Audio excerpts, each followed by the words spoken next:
So hello everyone and welcome back to another video. आज हम लोग सीएस एग्जीक्यूटिव स्टूडेंट्स के लिए सोर्सेस ऑफ लॉ का फोर्थ वीडियो खत्म करने वाले हैं। ठीक है, फोर्थ वीडियो रहेगा ये सोर्सेस ऑफ लॉ का। अभी फोर्थ वीडियो में सर कितना टॉपिक्स है? बस 3 टॉपिक्स है खत्म।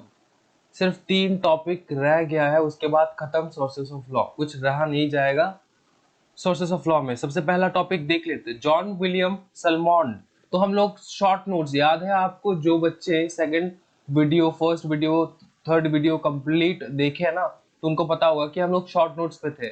Last time we were in the short notes. तो शॉर्ट नोट्स में हम लोग जॉन ऑस्टिन, रॉस्को पाउंड खत्म कर चुके हैं, और अभी हम लोग जॉन विलियम और सलमॉन, जॉन विलियम सलमॉन, ठीक है, ये पूरा नाम एक ही है। ठीक है, जॉन विलियम सलमॉन। तो हम लोग स्पेशली इसको सलमॉन के नाम से जानते हैं। समझ में आ रहा है? तो देख लेते हैं कि ये बंदा कौन है यार, ये क्या कहना चाहता है, तो इसका क्या कंट्रीब्यूशन है अपने लॉ में, क्या कंट्रीब्यूशन है अपने सोर्सेस ऑफ लॉ में। ठीक है, आ जाओ। John William Salmond was a law professor in the New Zealand who later also served as a judge of the Supreme Court of the New Zealand। सबसे पहले याद रखो, सबसे पहला टॉपिक क्या है? सबसे पहला टॉपिक ये है कि वो न्यूजीलैंड का प्रोफेसर था। उसके बाद दूसरा टॉपिक ये है कि उसने सुप्रीम कोर्ट में एज अ जज, ही वर्कड एज अ जज, ही सर्व्ड एज अ जज इन दी सुप्रीम कोर्ट ऑफ न्यूजीलैंड। ठीक है, he made seminal contribution in the field of jurisprudence, law of torts and contracts। ठीक है, तो उसने बहुत सारे contribution कर रखा है jurisprudence में, law of torts में and contract laws में। समझ में आ रहा? तो सलमॉन्ड जो है वो क्लेम करता था, क्या क्लेम करता था? Salmond claim that the purpose of the law was the deliverance of justice to the people. शाबाश यार, एकदम इजी बात है। सलमॉन ये बताता था कि यार ये जो हम लॉ बना रहे हैं ना, इसका पर्पस क्या है, इसका पर्पस क्या है, इसका मोटिव क्या है? इसका मोटिव एक ही है भाई। अपना सलमॉन एकदम मतलब क्या कहते हैं इसको, सत्यवादी था। वो बता रहा था कि यार ये जो लॉ हम लोग बनाते हैं ना, वो बस हम लोग जस्टिस दिलाने के लिए लॉ बनाते हैं, और कुछ काम नहीं है लॉ का। जस्ट जस्टिस दिलाने के लिए लॉ बनाते हैं। और भी है, देखो, and in the sense of he deferred from Bentham and Austin. वो बेंथम और ऑस्टिन से डिफर्ड करता था। ठीक है, डिफरेंस रखता था, मतलब अलग ही उसका ओपिनियंस रखता था। कौन? दो आदमी से, एक है ऑस्टिन, एक है बेंथम। इन दोनों आदमी से कंप्लीटली डिफरेंट सोच रखता था। कौन? सलमॉन। ठीक है, Salmond who went into the analysis of law and it stood without going into its purpose। but Salmon, देखो यहाँ पे एक मतलब छोटा सा एक डिफरेंस बता दिया उन्होंने। बेंथम और ऑस्टिन क्या करते थे ना, वो डायरेक्ट एनालिसिस पे जाते थे, लॉ एनालाइज कर लेते थे, लेकिन उसका पर्पस क्या था? ठीक है, वो उसका पर्पस क्या है, वो उस तरफ नहीं जाके वो बस एनालिसिस करते रहते थे। ठीक है, देखो, went into the analysis of law as it stood without going into its purpose। ठीक है यार, ये लॉ तो बना लेंगे हम लोग, एनालिसिस तो कर लेंगे, लेकिन उसका पर्पस क्या है वो पता नहीं था बेंथम और ऑस्टिन को। But Salmond also necessitated the presence of the state for implementation of law, just like Bentham and Austin। ठीक है, उसने बताया कि यार स्टेट का होना जरूरी है। स्टेट मतलब कि एक गवर्नमेंट, एक सेंट्रल गवर्नमेंट का होना जरूरी है, जो कि लॉ जो वो लोग बनाएंगे ना, उस लॉ को एप्लीकेबल कौन करेंगे? ये स्टेट ही तो करेगा। ठीक है, ये स्टेट ही तो करेगा। समझ में आ रहा है? अभी इस पोर्शन से लेके इस पोर्शन तक बहुत बढ़िया कहानी है सलमॉन्ड का। सलमॉन्ड ने क्या बताया, देखो, दो चीज होते हैं। ठीक है, एक होता है ए लॉ और एक होता है दी लॉ। एक होता है ए लॉ, एक होता है दी लॉ। इसका अलग अलग मीनिंग है। किसने बताया? सलमॉन्ड ने बताया। सलमॉन्ड ने बताया इसका अलग अलग मीनिंग है। क्या मीनिंग है सर? देखो, पढ़ लेते हैं। Salmon differentiated between a law and the law and said that the former refers to the concrete। मतलब former मतलब क्या? ये a law, ये ना कॉन्क्रीट है। ठीक है, कॉन्क्रीट है। और जो दी लॉ है ना, ये एब्स्ट्रैक्ट है। सबसे पहले कौन आया? ए लॉ आया, उसके बाद दी लॉ आया। दी लॉ जो है ना, वो ए लॉ से निकल के आया। समझ में आ रहा है? Is the abstract and the later to the abstract। समझ में आ रहा है?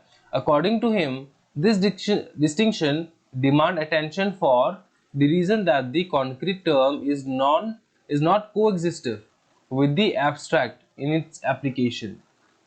In its uses, the phrases law and order, law and justice, court of law, देखो law and order, law of justice, court of law, in its concrete sense. On the other hand, we talk about specific laws like the Indian Penal Code, ठीक है, right to information act, उसके बाद ये सारे। तो यहाँ पे difference क्या है, देखो सीधी सी बात है, ए लॉ जो है ना वो मतलब सबसे पहले आपको ना समझना पड़ेगा कि यार एक तो लॉ होना चाहिए, क्या होना चाहिए, लॉ होना चाहिए, लॉ एंड ऑर्डर होना चाहिए, लॉ एंड जस्टिस होना चाहिए। सबसे पहले कौन सा वर्ड आया होगा, आप सोचो। आप सब, हम लोग खेलते नहीं है यार, मुर्गी पहले आया या फिर अंडा पहले आया, हम लोग पूछते रहते हैं कि यार मुर्गी पहले आया या फिर अंडा पहले आया, ठीक है। तो ये प्रूव हो चुका है कि सबसे पहले आया मुर्गी, अंडा नहीं आया, साइंटिस्ट ने प्रूव कर दिया। सर कैसे? क्योंकि एग शेल में ना, एग शेल में एक सब्सटेंस मिलता है, एग शेल में एक सब्सटेंस मिलता है जो कि सिर्फ जो मुर्गा रहता है, ठीक है, उसी के बॉडी में पाया जाता है। अगर वो मुर्गा ना रहा हो तो फिर ये अंडा नहीं आता। समझ में आ रहा है? तो ये प्रूव हो चुका है। तो अभी यहाँ पे हम लोग एक चीज प्रूव कर लेते हैं। सबसे पहले बताओ कि यहाँ पे ए लॉ सबसे पहले आया या फिर ए लॉ सबसे पहले आया या फिर दी पैनल कोड सबसे पहले आया, the Indian panel code. IPC पढ़ते हो ना आप लोग, पढ़ते हो कि नहीं? सबसे बताओ, ए लॉ सबसे पहले आया या फिर द आईपीसी सबसे पहले, इंडियन पेनल कोड सबसे पहले आया? भैया सिंपल सा बात है, ए लॉ सबसे पहले आया। मतलब क्या, शब्द जो है हमको सबसे पहले क्या समझना होगा कि यार मुझको एक लॉ चाहिए, क्या चाहिए, लॉ चाहिए। तो वो जो थिंकिंग है, सबसे पहले क्या आया? सबसे पहले ये थोड़ी ना आया होगा कि हम पैनल कोड बनाते हैं। सबसे पहले ये आया होगा ना कि यार लॉ बनाते हैं, लॉ एंड जस्टिस के लिए कुछ करते हैं, लॉ एंड ऑर्डर के लिए कुछ बनाते हैं। उसके बाद ही तो आप आईपीसी लेकर आए हो, उसके बाद आरटीआई लेके आए हो, राइट टू इंफॉर्मेशन, ठीक है, राइट टू इंफॉर्मेशन लेकर आए हो, जैसे यहाँ पे आईपीसी, ठीक है। तो अ लॉ जो है ना वो कंक्रीट होता है, ये सबसे पहले आया। उसके बाद ये तो एब्स्ट्रैक्ट है, ये तो लॉ हम देख के कि क्या क्या दरकार है, इस लॉ में क्या क्या दरकार है वो देख के हम लोग ये बना रहे हैं। तो लॉ में अगर आईपीसी दरकार नहीं होता तो हम लोग बनाते नहीं, हम लोग सोचते भी नहीं। लॉ में अगर आरटीआई का दरकार नहीं होता तो हम लोग बनाते भी नहीं, सोचते भी नहीं। तो सबसे पहले आया क्या भाई? लॉ। समझ में आ रहा है ना? समझ में आ रहा है? बहुत ही इजी गोइंग है, आपको बस समझना है। Okay, you just have to read from here, just read this portion, nothing important here. Next हम लोग जाते हैं हैंस केल्सन में, ठीक है, हैंस केल्सन में। तो हैंस भैया क्या बताते थे? देखो बहुत सारे बंदों को नाम याद रहेगा, हैंस केल्सन है कि नहीं? Hans Kelsen was an Australian philosopher. Hans Kelsen was an Australian philosopher and jurist. कौन था वो? एक ऑस्ट्रेलियन फिलोसोफर था और ज्यूरिस्ट था। तो समझ लो एक चीज, जॉन विलियम सलमॉन्ट कौन था? वो रहता था न्यूजीलैंड में, प्रोफेसर था और उसने न्यूजीलैंड के सुप्रीम कोर्ट में भी बैठा था। तो ऐसे करके याद रखना, जॉन विलियम कहाँ से बिलोंग करते हैं? न्यूजीलैंड।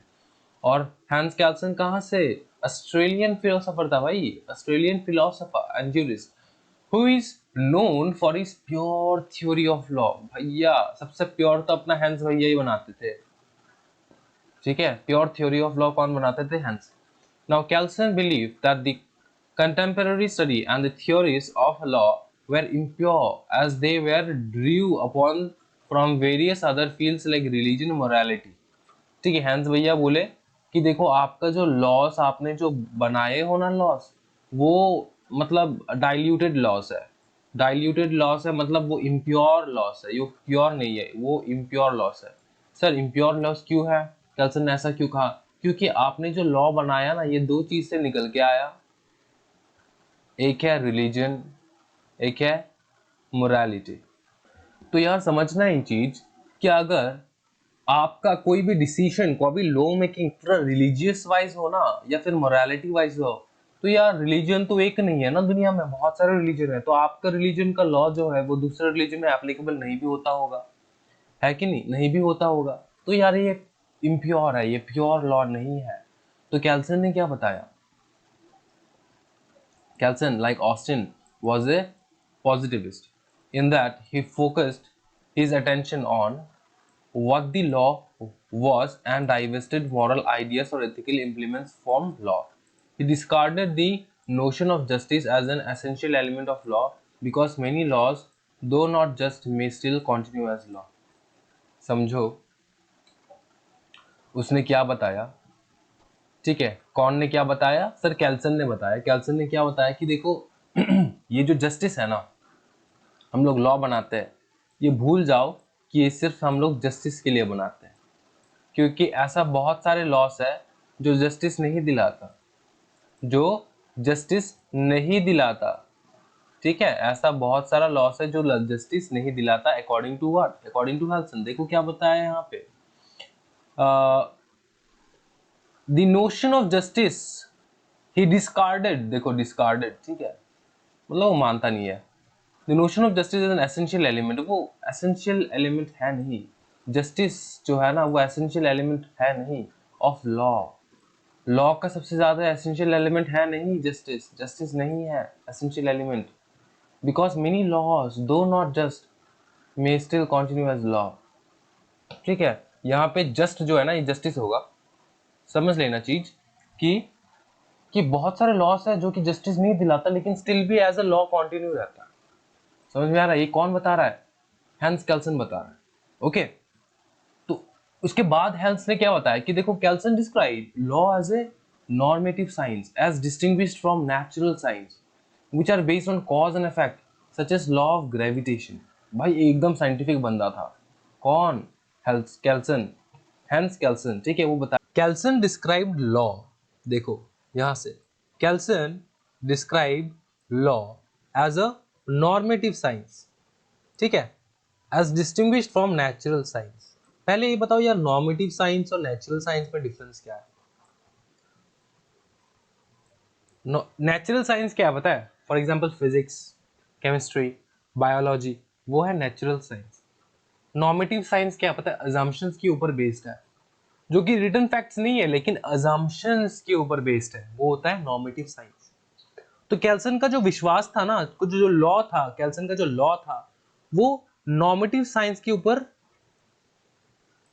विश्वास करता था, ठीक है, उसने लॉ बोला कि उसका जो लॉ है वो नॉर्मेटिव साइंस है, वो नेचुरल साइंस नहीं है, which are based on cause and effect such as law of gravitation, which are based on cause and effect such as law of gravitation। तो यहाँ पे लॉ ऑफ ग्रेविटेशन क्या है, ये है नेचुरल साइंस, समझ में आ रहा है, law of gravitation is all about physics, natural science. Okay, लेकिन कैल्सन का क्या था, नॉर्मेटिव साइंस है, समझ में आ रहा है, ठीक है, क्लियर है बात।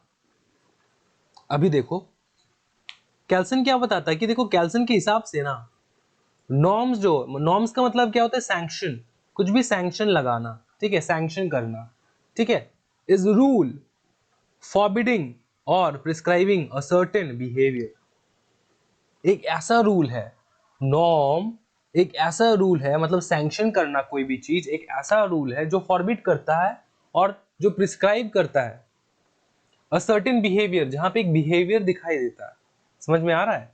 तो नॉर्म या सैंक्शन कुछ ऐसा चीज है जो फॉरबिड करता है या फिर प्रिस्क्राइब करता है, ठीक है, जो मना करता है या फिर बताता भी है, अलाउ भी करता है, मना भी करता है, फॉरबिड भी करता है, प्रिस्क्राइब भी करता है, ठीक है। सैंक्शन ऐसा चीज है ना, सैंक्शन क्या है, देखो सिंपल वे में समझो तो यार सैंक्शन, कुछ अगर कुछ सैंक्शन करा दे, उसका पॉजिटिव और नेगेटिव दो दोनों रहता है ना, तो वहां पे यही बताया कि इज अ रूल फॉरबिडिंग और prescribing a certain behaviour. Forbid करता है मतलब कुछ ऐसा रूल निकाल दिया जिस रूल में लिखा है कि यार ये करना मना है, या फिर एक ऐसा रूल निकाल दिया जिसपे लिखा कि ये करना होगा आपको, ठीक है, फॉरबिड करता है या फिर प्रिस्क्राइब करता है अ सर्टेन बिहेवियर, एक बिहेवियर करने को, समझ में आ रहा है। इतना तक क्लियर है? फिर देखो, he saw legal order as the hierarchy of norms having sanction and jurisprudence was the study of these norms which comprise legal order. तो उसने क्या देखा? उसने क्या देखा? जो लीगल ऑर्डर है ना, वो लीगल ऑर्डर है ना, लीगल ऑर्डर में क्या रहता है? सैंक्शन रहता है। लीगल ऑर्डर में रहता क्या है? सैंक्शन रहता है। और ये सैंक्शन क्या है? ये सैंक्शन क्या है? सैंक्शन का मतलब क्या है? नॉर्म है। समझ में आ रहा है? सैंक्शन का मतलब नॉर्म है। तो ये सैंक्शन क्या है? नॉर्म है। तो लीगल ऑर्डर में क्या रहता है? सैंक्शंस रहता है। कोई भी आप ऑर्डर कर रहे हो ना, तो ऑर्डर किस चीज का होगा? किसी भी चीज को फॉरबिड करने के लिए या फिर किसी भी चीज को प्रिस्क्राइब करने के लिए ऑर्डर करोगे ना आप। समझ में आ रहा है? और ज्यूरिस्प्रूडेंस क्या है भाई? Jurisprudence was the study of this norms. Jurisprudence यही लॉस को, यही लीगल ऑर्डर्स को, उसका जो नॉर्म है, उसका जो सैंक्शन किए जाते हैं, उसको स्टडी करना, उसको कहते हैं ज्यूरिस्प्रूडेंस। ठीक है? विच कंप्राइज लीगल ऑर्डर, जहां पे लीगल ऑर्डर आता है। ठीक है? क्लियर है? इजी है, मतलब कुछ है नहीं यहाँ पे। तो हेंस कैल्सन खत्म। नेक्स्ट देख लिया हम लोग, बेंथम क्या कहता है? Jeremy Bentham. ठीक है? तो बेंथम भाई साहब का कहना यह है कि देखो, Bentham was the pioneer of analytical jurisprudence in Britain. वो भैया ब्रिटेन से बिलोंग करता है। कहाँ से ब्रिटेन करता है? कहाँ से बिलोंग करता है? ब्रिटेन से। और कैल्सन, कैल्सन बिलोंग करता है ऑस्ट्रेलिया से। और सलमॉन्ड कहाँ से? न्यूजीलैंड। तो क्या क्या आ गया कंट्री? न्यूजीलैंड आ चुका है, ऑस्ट्रेलिया आ चुका है, उसके बाद नीचे ब्रिटेन भी आ चुका है। तो according to him, a law may be defined as an assembly of signs declarative of violation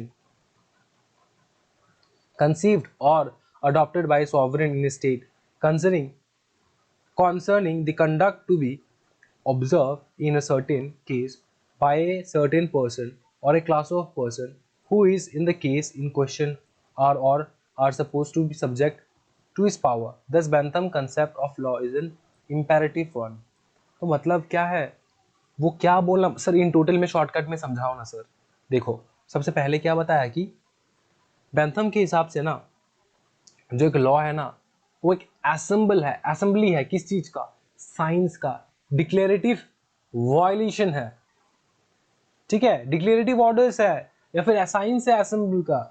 ठीक है? असेंबल्ड साइंस मतलब क्या है? कि मतलब ग्रुप ऑफ साइंस। समझ में आ रहा है? ये जो साइंस है, डिक्लेरेटिव एक्शंस है, ठीक है, डिक्लेरेटिव वायलेशंस है, ये कौन अडॉप्ट करता है? एक सॉवरेन स्टेट अडॉप्ट करता है। ठीक है? एक सॉवरेन स्टेट अडॉप्ट करता है। Concerning the conduct to be observe in a certain case by certain person और ए क्लास ऑफ पर्सन। क्यों मतलब कौन कंडक्ट करता है ये सब? कौन मतलब सॉवरेन स्टेट। हाँ, सॉवरेन स्टेट तो अडॉप्ट करता है, लेकिन कौन बंदा लाता है? Concerning the conduct to be observe, वो बंदा लाता है a certain case certain by a certain person और ए क्लास ऑफ पर्सन। एक सर्टेन पर्सन लाता है, पर्सन इंपॉर्टेंट पर्सन होगा, या फिर क्लास ऑफ पर्सन लाते हैं वो सब। समझ में आ रहा है? ये जो साइंस है, डिक्लेरेटिव एक्शंस है, ये सब कौन लाते हैं? कौन लाते हैं? ये सब लाते हैं बाय ए सॉवरेन स्टेट, राइट? और ये सॉवरेन स्टेट में कौन लाता है? एक्चुअली इन पर्टिकुलरली में कौन लाता है? लाता है बाय अ सर्टेन पर्सन और ए क्लास ऑफ पर्संस। समझ में आ रहा है चीज? बैंथम का भी बहुत शॉर्टकट है, लेकिन बैंथम का ना एक स्टोरी है यहाँ पे। देखो, Bentham was the initial contributor on the functions that the law should perform in society. ठीक है? इनिशियल कंट्रीब्यूटर मतलब ये सबसे अहम बंदा वही था, बैंथम ही था सबसे अहम बंदा जो कंट्रीब्यूट करता था towards the performance in society. ठीक है? Functions of laws performing in a society. समझ में आ रहा है? तो ये सब यहाँ से बस रीड करना है, यहाँ से इतना इंपॉर्टेंट कुछ है नहीं। तो प्लेजर जो है वो एक बैंथम का थ्योरी है। ठीक है? You have to understand this, pain and pleasure both are the theories of Bentham. ठीक है? आपको ये जानना है। उसके बाद बस रीड करना यार, यहाँ से यहाँ तक। It's not much so important. हाँ, बैंथम ने बोला था every law has 8 different respects. ठीक है? आपको बस ये पता होना चाहिए कि सोर्स होगा किसी भी लॉ का, सब्जेक्ट होगा, ऑब्जेक्ट होगा, एक्सटेंट होगा, एस्पेक्ट होगा, और रेमेडियल अपेंडेज होगा, एक्सप्रेशन होगा। ठीक है? यहाँ से लेके यहाँ तक बस आपको रीड करना है, इसमें कुछ है नहीं important. You just have to know this words, source, subject, और यहाँ से यहाँ तक बस रीड करियो। बहुत कुछ है इंपॉर्टेंट पढ़ने के लिए जिंदगी में, इज़न्ट इट? सब पढ़ने बैठ गए ना तो बाकी सब भूल जाओगे। तो जो इंपॉर्टेंट है वही मैं दिखा रहा हूँ आपको, एग्जाम में जो आएगा एक्चुअली में। Okay, all this subjects, objects, source, बस you have to read what is it all about. Okay, तो this is all about the left over portions of JIGL chapter 1 sources of law. Chapter 1 आपका खत्म हो रहा है यहाँ पे। उसके बाद जो मैं चैप्टर जाने वाला हूँ वो है इंफॉर्मेशन टेक्नोलॉजी एक्ट। बहुत सारे बंदों का मतलब डाउट है उस चैप्टर में। Information technology act is a very interesting chapter, we will go to that pretty soon. उसके बाद we will go to more tough chapters, ठीक है? So till then take care, bye bye, happy learning.